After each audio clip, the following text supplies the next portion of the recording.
Uno de los primeros elementos que constatamos y que nos está llamando la atención y que quiero exponerles hoy, que también hemos contado con la colaboración de los alumnos de licenciatura, es esta idea de quién defiende el patrimonio. Estamos claros que lo que hemos escuchado de los colegas, hay, podríamos decir, una moda, hay un flujo respecto al patrimonio y a la memoria, ¿cierto? De hecho, hay en estos momentos también en paralelo un congreso de la memoria, y la pregunta es decir, cuando más están modernizándose las sociedades, la gente está buscando como respuesta en el pasado. Ahora, este pasado, podríamos decir, no es un pasado clásico, es otro tipo de pasado, otro tipo de memoria, más coyuntural, más política. Ahí da para otro gran tema que también se habló con mis alumnos, posmoderno, pero la posmodernidad más positiva, la posmodernidad más negativa, es la neoliberal o la que está agotada de la idea del progreso que no nos ha llevado a un norte o al norte prometido. Y en este caso, lo que yo quiero exponerle bien sucintamente es quién es el sujeto de este patrimonio. El objeto del patrimonio, de preocupación, la memoria, pero quién es el sujeto que está interesado en defender esa memoria. Entonces, por eso partiendo de esta pequeña como clasificación, originario, podríamos decir el habitante histórico, colono, de esto que también los arquitectos usan mucho, ¿cierto?, de la gentrificación, del gentrify como positivo o negativo, y el invasor. Yo creo que estos tres actores están conjugándose en lo que le pusimos acá, territorios patrimoniales. Estos tres actores como que entran en pugna, se diferencian, y en paralelo también, algo que nos decía nuestro buen amigo García Canclini, el patrimonio ya no es una cosa de expertos del pasado, pero resulta que la mayoría de los que estamos acá somos antropólogos, historiadores, arqueólogos, restauradores, conservadores, bueno, también arquitectos, pero en general seguimos siendo especialistas del pasado, lo que lleva ya a una reflexión más epistemológica. ¿Es la antropología en sí misma también un experto del pasado o está abriéndose de otros campos también que tiene que ver con problemas actuales y coyunturales de las sociedades contemporáneas? Entonces hay hartos campos de acción y diálogo. Parto con esta imagen del barrio Patronato para tratar de ver el sujeto. El barrio Patronato, tal como nos describía Francisca, es un barrio que se ha autodeclarado en su patrimonio un barrio multicultural. Ellos entraron por otro lado en su lucha patrimonial. Ya desplazaron la historicidad, que es un punto que a mí también me llama mucho la atención. Aparentemente el patrimonio se estaría desprendiendo de la historicidad como factor legítimo del patrimonio. Tendría que ver, más con lo que plantea Mónica también, con un tema más de identidad, de construcción de identidades. Y este barrio, a pesar de tener una historia interesante, si lo conectáramos a la chimba, hace su definición, nosotros somos patrimonio porque somos multiculturales. ¿En qué está pensando? Que hay una diversidad social y racial, un concepto que no nos gusta mucho a los antropólogos, pero para tratar de ilustrarlo, en donde hay inmigrantes árabes, fundamentalmente aquí en Chile le decimos los turcos, como barrio de turcos, aunque no son, incluso son sirios, no responden a esa nacionalidad, pero conocido. Tenemos coreanos, tal como nos refería Francisca, y últimamente peruanos, y además tenemos permanentemente en este barrio como un sujeto popular, vinculado a esta idea del comercio. Y ellos basan esta idea entonces en su diversidad cultural. Y esta imagen de los carnavales que hacen, también podríamos, entre paréntesis, cuestionar la idea de carnaval. ¿En qué barrio histórico de Santiago se hacía el carnaval en el siglo XIX? No es México, no es Ciudad de México donde había una historia de este tipo, o Brasil. Pero vemos aquí claramente, fíjense acá, lenguaje obviamente oriental de Corea, con la bandera chilena, no sé si se puede apreciar, Corea, Chile, y aparentemente acá, por una entrevista que estuvimos haciendo, una chica de familia peruana. ¿Quién está aquí entonces en este patrimonio? Está ahí, en esta imagen podríamos sintetizar esa diversidad. Lo coreano, lo chileno, una chica peruana como odalisca, en un carnaval que es inventado desde hace 5 años, y eso es el argumento del patrimonio. Es decir, estamos por lo tanto en una narrativa totalmente distinta. Lo que estamos viendo aquí es una peruana con un atuendo árabe frente a un comercio coreano, con una bandera chilena. De ahí empieza como el juego de la multiplicidad de lo que yo llamo como neopatrimonio. Siguiendo en este barrio, tenemos una iglesia ortodoxa, que también es parte como fuerte de esta idea de la diversidad religiosa, histórica del barrio. Ellos han construido, rescato así como esta idea de la línea del tiempo del barrio Patronato. Y acá, como ustedes pueden apreciar, el fundamento de ello: identidad en la diversidad, memoria multicultural en el barrio Patronato. Es el autorreconocimiento que hacen ellos. Nosotros, más que nuestro valor arquitectónico, nuestro pasado célebre, somos diversos. Y ese es el patrimonio que queremos rescatar de este barrio Patronato. Y ahí entonces sí estaríamos encontrando un punto de convergencia entre, podríamos decir, esta deshistoricidad del patrimonio. Más que la historicidad, aquí está importando un elemento contemporáneo. Somos diversos, que recoge un sedimento, pero que lo reactualiza. Lo importante es nuestra diversidad. Y aquí, bueno, estamos cerca de la hora de almuerzo ya, así para... lo que vemos es, ¿cierto?, una carta de una fotografía de un local en el barrio Patronato, donde vemos el menú totalmente en coreano, claro, ¿cierto? Y podríamos decir el elemento multicultural, la vaquita y el idioma español, pero claramente el resto pertenece a una cultura ajena a nuestros territorios más históricos. Y ahí podemos ver cómo también hay una cierta apropiación escénica del barrio, del lugar, en donde ya empiezan a instalarse y a hacer valer esta identidad de lo coreano en este barrio multicultural. A mí lo que me interesa, es verdad lo que dice Francisca, ellos están pensando más en multiculturalidad hasta el momento en la herencia árabe y coreana más que en la peruana. Lo peruano todavía está como invisibilizado. Es como esa, también hay como, juegan ciertos elementos también de la propia historia de Chile. Y acá volvemos a esta imagen, también me interesa. Aquí es la Junta de Vecinos la que organiza, ese ha sido un elemento importante. Vemos que en nuestros territorios hay diferencia entre la organización territorial, vamos más adelante, y quienes asumen la defensa del patrimonio.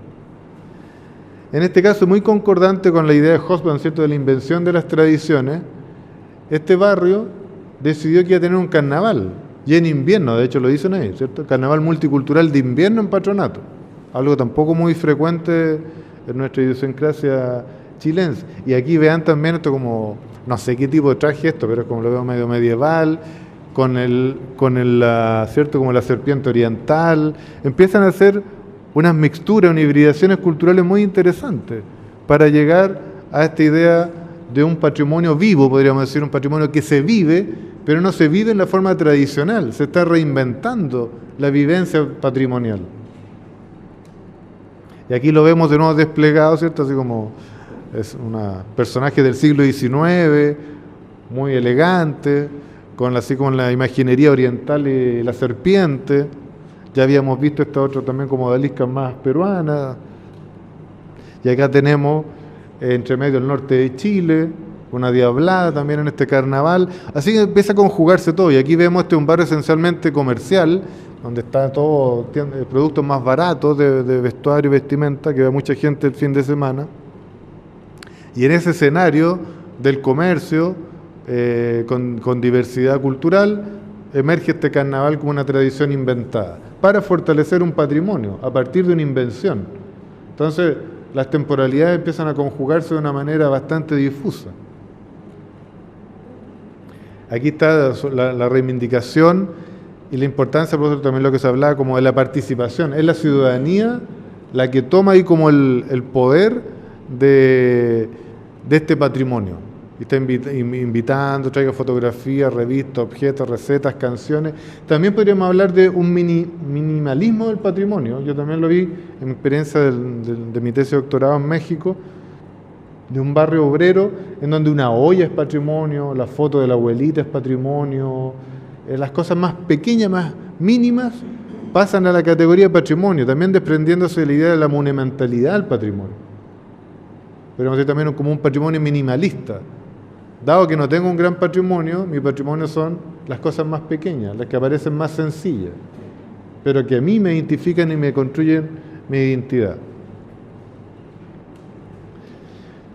Bueno, y tenemos una imagen clásica, pues, efectivamente este barrio también tiene un patrimonio bastante importante y bello, pero si se fijan, está como más bien el soporte que el protagonismo. Creo que un barrio, yo diría, de los más clásicos y bonitos de Santiago. Tenemos aquí, de hecho, a Julieta, una colega que trabaja en la sede del Centro Nacional de Conservación y Restauración, que realmente es como un pequeño palacio muy bonito, ahí en medio de este barrio. Por lo tanto, hay arquitectura, pero lo interesante es que el eje no está puesto sobre el objeto, sino sobre los sujetos. Y aquí, para terminar esta visión de este barrio, que a mí esta imagen me gustó, no es una fotografía mía, la rescato, me refiero a esta cotidianidad también del patrimonio. Volvemos a ver el menú, un afiche de un torero español y chilenos comiendo naturalmente en la diversidad cultural de lo que el barrio se jacta. Y ocurre con total naturalidad. Y entonces un patrimonio de la diversidad humana, de la multiculturalidad, que es un concepto tan cercano también a la antropología. Esto ocurre cotidianamente. Yo también tengo dudas, porque me ha pasado, por eso lo que comentaba, no sé si Marisol o Mónica, esta idea, si le preguntáramos, oiga, ¿esto es su patrimonio? Es raro, como que el concepto de patrimonio funciona más entre los expertos que entre la ciudadanía. Saben que hay una defensa del patrimonio, pero como que todavía el concepto no es quizás el concepto más adecuado. Yo creo que los especialistas no hemos logrado, vamos a tener que reinventar ese concepto, porque la gente lo siente en su vida cotidiana. Me tocó también hace unos días ir a un pueblito muy rural en Santiago, se llama Zúñiga, que le declararon sus fachadas coloniales patrimonio, ahora el Consejo de la Cultura. La organización estaba muy contenta y le fueron a contar a la gente, oiga, su casa era un patrimonio, a la gente no le gustó. Le decía, pero si es mi casa, yo no quiero que sea patrimonio. Como que todavía es un concepto que está como una entelequia de difícil asimilación del ciudadano. Yo creo que hay un tema interesante para debatir como campo. Pasamos al otro barrio clásico de la ciudad, barrio Yungay, que también empezó con su celebración del roto chileno. Ahora, ¿quiénes son los habitantes del barrio Yungay? O sea, de hecho, el roto chileno, esta imagen debería ser obviamente el centro del barrio, pero es, como ocurre en todas las zonas declaradas patrimonio, el sujeto que se quiere expulsar de la zona patrimonial. Entonces viene la segunda contradicción. El sujeto que habita el lugar declarado patrimonio, inmediatamente declarado patrimonio, debe ser expulsado. ¿Cierto? Que es lo que se llama este proceso de gentrificación. O sea, el sujeto que habita no puede habitar el lugar patrimonial. Gran contradicción. Y además está en la plaza del roto chileno, o sea, el monumento al roto chileno. Pero este roto chileno empieza a ser incómodo.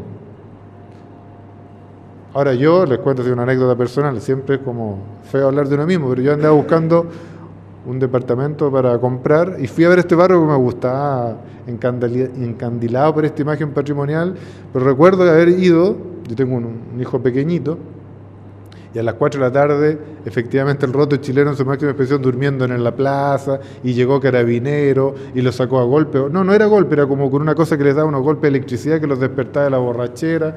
Entonces el espectáculo... Pero ahí uno como especialista entra en contradicción. O sea, si yo vengo acá, en realidad no quiero esto. ¿Qué quiero entonces de patrimonio? ¿Quiero el sujeto o me quiero el sujeto yo resignificando el patrimonio? Conclusión, no compré ahí. pero esos temas personales a veces son buenos porque lo confrontan entre el especialista y lo que uno quiere de vida cotidiana, para uno mismo. Pero esto sí es lo que Yungay quiere de sí mismo y yo creo que todos tenemos nuestro imaginario. ¿Cierto? Y lo que están las postales de Yungay, ¿cierto? Como un barrio que se rescata, y empieza esta tradición, igual que en Valparaíso. Me recuerdo que alguien me dijo, cuando investigaba Valparaíso también, Valparaíso nunca fue de colores. Los historiadores estaban enojados porque justo hubo un programa en que se les regaló pintura a la gente para que pintaran sus casas en Valparaíso. Y yo recuerdo reclamar y decir, oye, pero si Valparaíso siempre fue gris, fue como tonos coloniales. ¿De dónde sacaron que el Valparaíso patrimonial tiene que ser multicolor? Está la imagen esta de la boca, ¿cierto? Puede ser, del mito de la boca, pero Valparaíso nunca fue multicolor.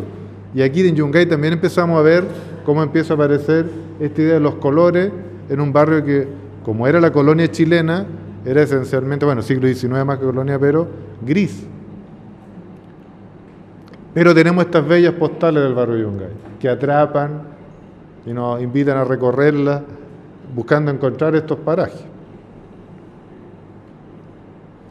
Y empieza esta idea también de una organización fuerte, que la Asociación de Barrio Yungay, el sitio Yungay, que empieza a reflexionar sobre sí mismo y empieza a tomar fuerza. Pasa en un festival también, una nueva invención, y ahí empiezan a agregar por la defensa de nuestro patrimonio, ya se empieza a incluir esta idea, empieza a aparecer, a propósito también lo que señalaba Luis, en esta idea de Giudice de el patrimonio como un recurso, la cultura como un recurso. Nos damos cuenta que el patrimonio sirve para algo, nos sirve para ciertas defensas. También una pequeña anécdota, perdón que me desvíe, me contaron algunos amigos del Consejo de la Cultura que llegó un día un señor con un carrito de, no me acuerdo si era manicero o esto no, de los que venden churros, a pedir, como sabía que estaba en la declaratoria de Tesoro Vivo de la Humanidad, un nuevo programa del gobierno de Chile, él quería ser declarado Tesoro Vivo por vender churros en las calles de Valparaíso, porque tenía problemas de vender churros. Y esperó toda la tarde hasta que lo atendieron, obviamente le explicaron esto es un concurso, no podemos nombrarlo, pero le dieron una cartita diciendo que parece que su actividad era muy importante, una carta me imagino protocolar, y un par de semanas después volvió muy contento este señor, lo volvieron a ver, y dijeron, pucha, este señor viene a hacerle algún problema, ¿qué pasa? Y el señor, lo atendieron, estaba muy contento. Y dice, ¿por qué nos viene a agradecer? Porque sabe, desde que ustedes me dieron esto que yo tengo como un valor patrimonial, los carabineros ya no me corren y no me sacan partes. O sea, inmediatamente hizo la conexión. Si yo tengo algo que ver con el patrimonio, voy a estar protegido en Valparaíso. Entonces también hay, la inteligencia social a veces funciona más rápido que la propia academia. Entienden que sirve para algo. No sé si tan concienzudamente. Pero aquí sí hay un proyecto político detrás y empezamos a ver, tenemos, bueno, hartos aquí jóvenes en la sala, grupos que son muy cercanos hoy día a la juventud chilena, ¿cierto? Que también está reinventando la cumbia, la cueca, que también es un proceso bien interesante. Y empiezan a unirse todos esos elementos, el arte, el patrimonio, la ciudadanía, la política. Ahí celebrando el primer año de la zona típica, cuando logran la declaratoria. La fiesta del roto chileno, y acá también cambia el nombre, el concepto, con la paradoja que ya conversamos, un roto que ya no existe, pero se celebra.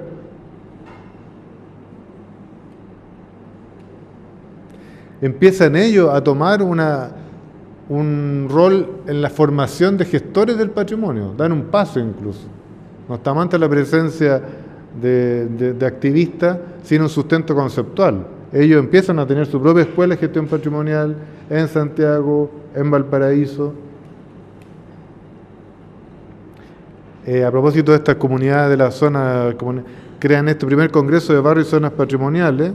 Este a mí siempre me ha llamado mucho la atención, lo he tratado de traducir, todavía no llego, reconstruyendo ciudadanía patrimonial. ¿Qué estarán pensando en ciudadanía patrimonial? Pero empiezan ya a vincular conceptos, a llegar ideas que me parecen bastante interesantes. Ahí, la escuela que realizan ellos, ¿por qué quiero mostrarles esto? Porque un punto que también se mencionaba acá, a propósito de la encuesta lo mencionaba Marisol. ¿Quiénes están yendo a esta escuela de gestión patrimonial? ¿Quiénes la están haciendo? Jóvenes.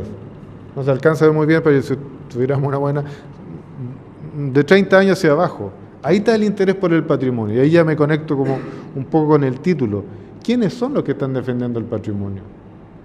Aparentemente, nuestra pista en los 3 barrios nos indica que no son los habitantes originales del barrio. No es la gente, uno podría pensar de mayoría, que tiene la casa, que vivió todo tiempo en el barrio. Incluso paradójicamente a veces son los que están más inclinados a vender. Agotado ya su proyecto familiar o irse con los hijos, hay una tendencia a vender. quienes están activando la defensa del patrimonio es una generación más joven, entre 20, 40 años o 30, 50 años, y los líderes, de hecho de Sito Yungay, son profesionales que están en ese rango de edad. No es gente que haya vivido eternamente en el barrio. Podríamos decir lo que llamaría, en mi caso, un colono positivo. Alguien que llega a colonizar, llega con el imaginario patrimonial y se hace defensor de ese lugar que incluso sus habitantes originales no estuvo dispuesto a defender cuando se hizo, de hecho, la densificación de Santiago. El barrio estuvo a punto de desaparecer.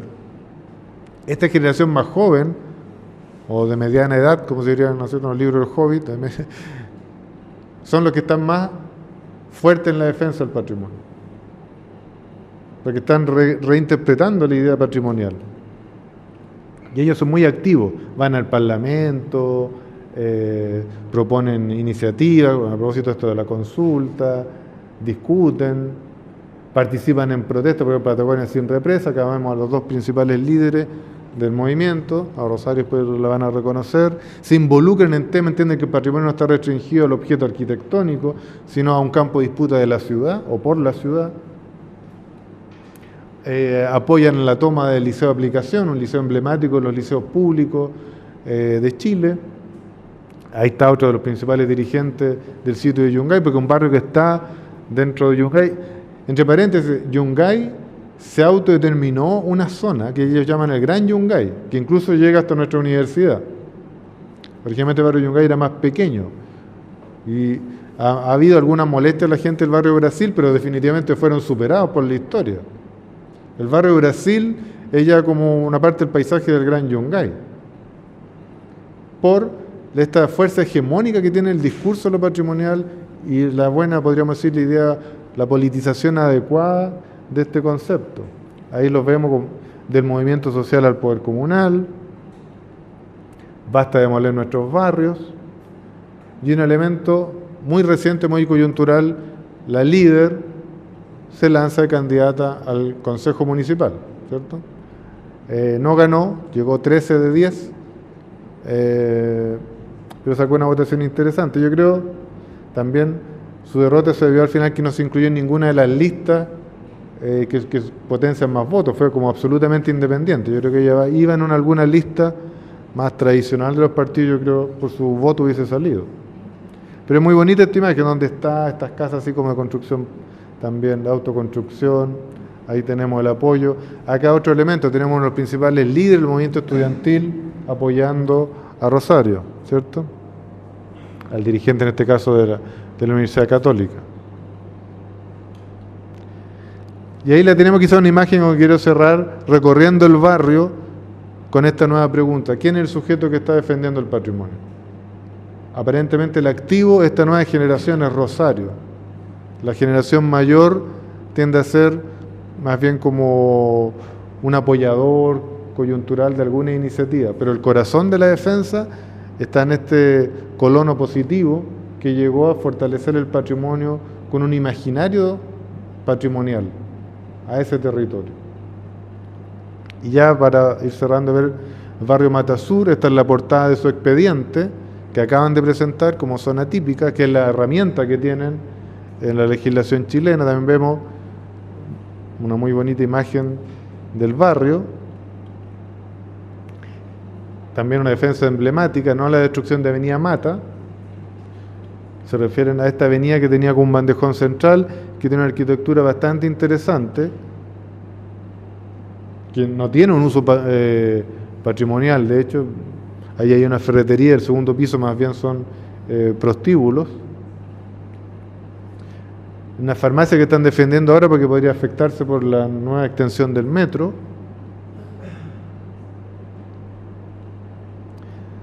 Este es el bandejón central que ellos defendieron, porque el nuevo transporte público lo iba a destruir, Transantiago, iba a pasar por el centro, y una defensa férrea que no se destruyera porque era parte de su historia. Ahora lo interesante, ¿por qué esta ciclovía? Porque también me ha llamado mucho la atención cómo se incorporan nuevos objetos y nuevas prácticas en esta idea del patrimonio. Ahora resulta que tener y andar en bicicleta es patrimonial. ¿Desde cuándo la bicicleta se transformó en un objeto patrimonial? es difuso, pero como que los barrios patrimoniales están defendiendo mucho, no el uso del automóvil, sino que el uso de la bicicleta. Por lo tanto ya empieza a constituirse como un imaginario de ciudad. Si tenemos que vivir a escala humana, tenemos que conocernos, tenemos que tener almacén y no supermercado, y tenemos que andar idealmente en bicicleta, y además le agrego huerto orgánico.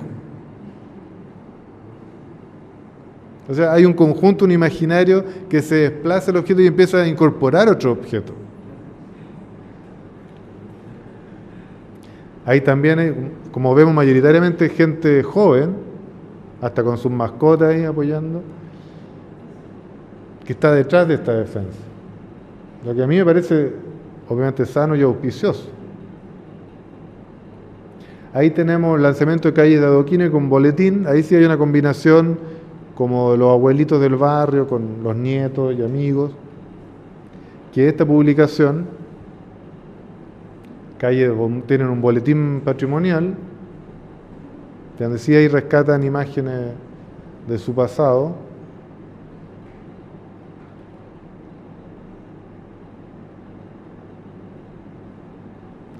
Ahí está cuando constituyen el Centro Cultural Patrimonio Mata Sur, que es como el Comité de Defensa. Perdón, no es muy buena la imagen, pero vemos mayoritariamente gente, como decía, entre 30, 40 y algo de años. Ese es como el grupo duro también de Mata Sur. Y para terminar, no cansarlo, también hay un famoso bar acá que se llama el de Clinic, que tiene una pizarrita que todos los días va cambiando, que es como un humor bien ácido, bien político, que está fuera, podríamos decir, de los consorcios empresariales de las comunicaciones. Ahora este no es del último triunfo, es el triunfo de la primaria, que fue lo que dio a que Pepe Rafsuri y José Ferrato, que es miembro de estas organizaciones de Ciudad Viva, de defensores del patrimonio, primero gana la primaria y hace pocos días gana la alcaldía contra todos los pronósticos que uno podía suponer. Una comuna de sectores medios altos, de muchos recursos, que había sido gobernado por un personaje bien oscuro de la dictadura militar, en esta idea del progreso de la ciudad, del orden de la ciudad. En palabras de Francisca, Providencia sería lo menos bárbaro de la ciudad, ¿cierto? Sería como el orden total, la pulcritud que tanto aman los chilenos. Pero acá tenemos una candidata ligada al movimiento del patrimonio. Incluso a mí me impresionó una vez que la fui a escuchar, dijo: en Chile se va a respetar el patrimonio cuando seamos capaces de destruir lo que se construyó sin respetar los planes reguladores y la legislación chilena. Ahí aprenderíamos que las cosas se hacen bien, o también tenemos el derecho, así como se destruye el patrimonio, a destruir el mal progreso. Creo que obviamente sería una señal potente, no sé si será capaz de hacerlo, pero como puesta para ver cómo se protege el patrimonio y una calidad de vida de la ciudad, me parece muy interesante. Eso es lo que quería contar de estos colonos, inversores y originarios. Muchas gracias.